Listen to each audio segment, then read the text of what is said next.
Eh bien, salut tout le monde, j'espère que vous allez bien, c'est Kendensei. Aujourd'hui, on se retrouve pour une nouvelle vidéo sur une vidéo que je pense pas que vous allez très bien comprendre si je vous explique dès maintenant, mais ce sera une vidéo One Piece. Et ne vous inquiétez pas, j'ai mis une petite musique de fond. Dites-moi si vous préférez que je mette sans musique ou avec musique. Allez, c'est parti. Donc, nous savons que dans One Piece, il y a déjà, les chiffres sont assez particuliers. Enfin, je vais vous expliquer. Bon, tout d'abord, il y a les 4 empereurs. Après, il y a les 5 grandes familles de West Blue. Nous avons, désolé, il y aura un peu de spoil. Si vous n'êtes pas à court, allez à environ à 1 minute. Il y a les Sionku de la pègre qu'on a vu à la Tea Party. Et il y a après les 7 Chichibukai. Donc moi, je pense qu'il manque quelques personnes. Enfin, je pense qu'il manque encore un chiffre. Et c'est le numéro 3. Parce que comme je vous l'ai dit, il y a les 4 empereurs, les 5 familles de Yonkou, enfin les 5 familles de West Blue, les 6 Yonkou de la pègre et les 7 Shichibukai. Et moi, je pense qu'il y a aussi 3 personnes. Bon, je vais vous expliquer maintenant qui pourrait être ces 3 personnes-ci. Donc la première option, c'est Red Flyhead. Enfin, Patrick Red Flyhead plutôt. Bon, je pense que si vous avez joué à One Piece Unlimited Red, vous le connaissez. Moi, je pense qu'il y a pas mal de personnes qui ne le connaissent pas. Bon, je vais vous expliquer ses pouvoirs. Et déjà, certains diront, mais non, il est dans un jeu, donc il pourrait jamais être inclus dans l'anime, dans le manga, tout ça. Et ben moi, je vous dirais que non. Regardez, Shiki a été normalement dans un film, mais il a été aussi inclus dans l'anime quand Sengoku, il l'a mentionné. Donc ça peut être très bien possible que Patrick Red Flyhead, enfin je vais l'appeler Red Flyhead soit dans l'anime, enfin inclus dans l'anime. Donc voilà, c'est très bien possible qu'il soit dans l'anime. Maintenant, je vais passer à ses pouvoirs. Ah oui aussi, déjà en plus, c'est Eiichiro Oda qui l'a dessiné propre. Enfin, c'est lui-même qui a travaillé sur ce personnage, comme Shiki et Zephyr. Donc voilà.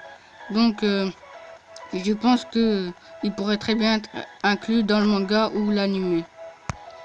Bon, maintenant parlons de ses pouvoirs. Eh bien, il a mangé le Zoan mythique du vampire. Et de plus, c'était le rival de Barbe Blanche et Goldie Roger. Et il les a combattus. Il a perdu malheureusement contre Barbe Blanche et Goldie Roger, mais de très peu.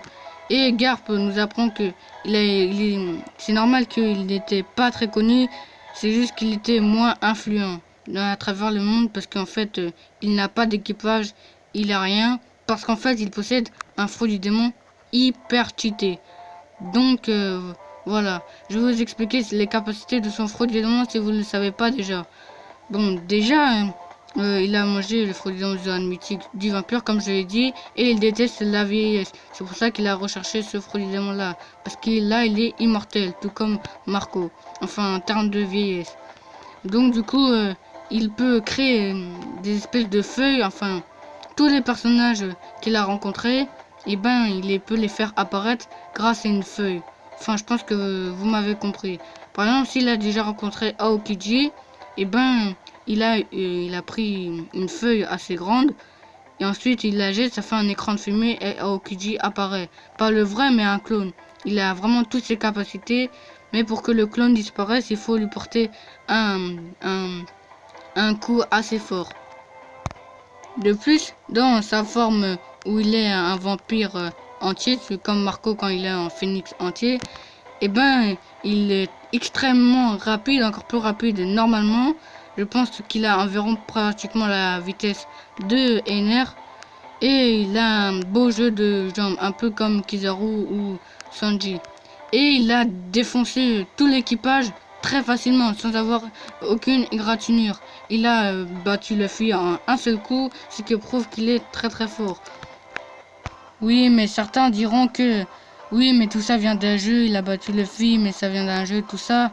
Mais bon, après ça vient peut-être d'un jeu, mais moi j'aime bien ce personnage et j'aimerais bien qu'il soit inclus dans l'anime et ou dans le manga. Donc moi je pense qu'il ferait partie de ces 3 personnes qui seront bien sûr plus forts que les Yonkou actuels.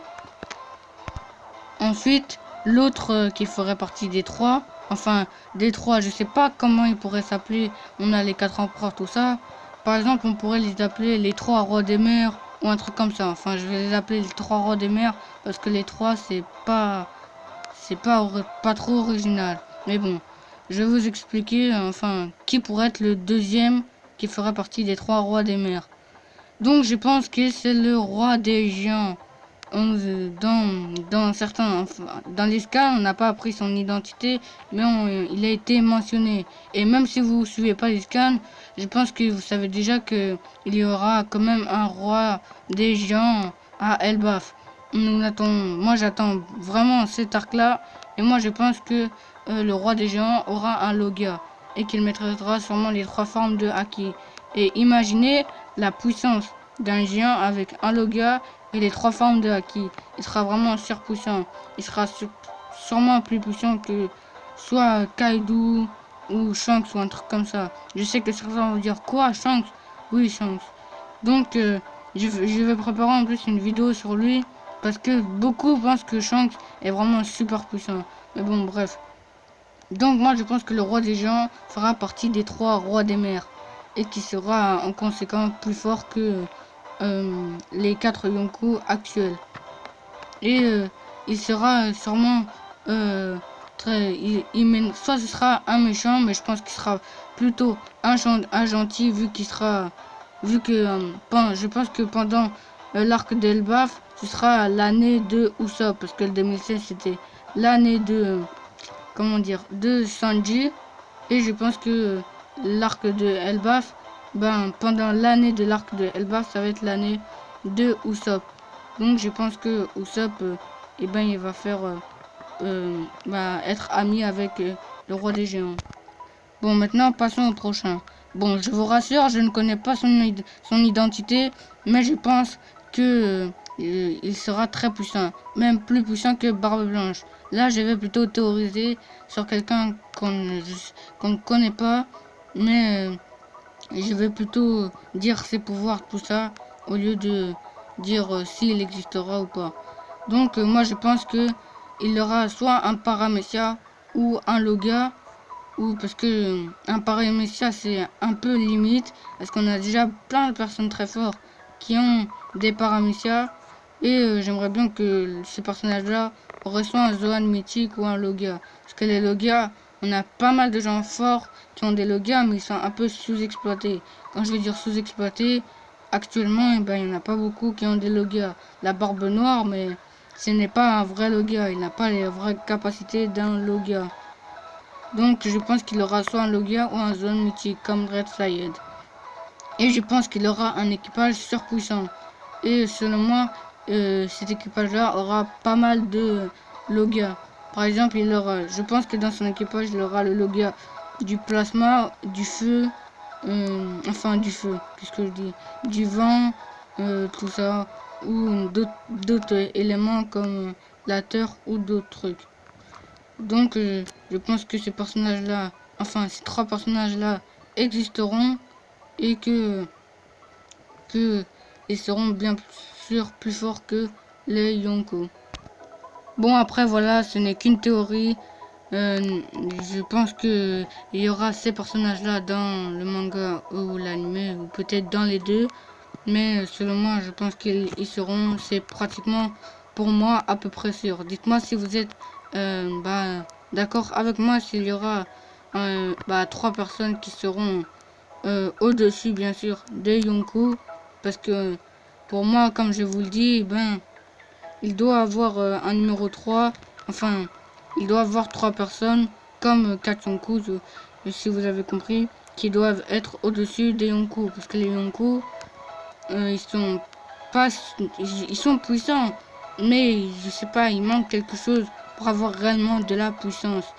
Il y a Shanks, Kaido, mais avant je trouvais que c'était un peu mieux parce qu'il y avait Barbe Blanche, Shiki, tout ça, et eux c'était des bonnes pointures, des grosses puissances. Donc je trouve que c'est dans cette nouvelle ère eh ben, il n'y a pas assez de personnes puissantes et nous devons en savoir plus sur les personnes, enfin, sur des... je trouve qu'on doit avoir plus de personnes plus puissantes environ au niveau de Barbe Blanche. Bon voilà, c'était tout pour cette vidéo. J'espère que cette vidéo vous aura plu. Bon, dites-moi si vous êtes d'accord s'il y aura 3 personnes qui seront bien sûr plus puissantes que les Yonkou. Si vous êtes d'accord avec moi si ces personnes-là seront les 3 rois des mers. Si vous êtes d'accord si ces 3 personnes-là s'appelleront les 3 rois des mers. Bon, moi je vous dis avant toi ce n'est pas déjà fait. Mets un like si tu as aimé cette vidéo et dis-moi si tu es d'accord avec ma théorie. Allez, salut!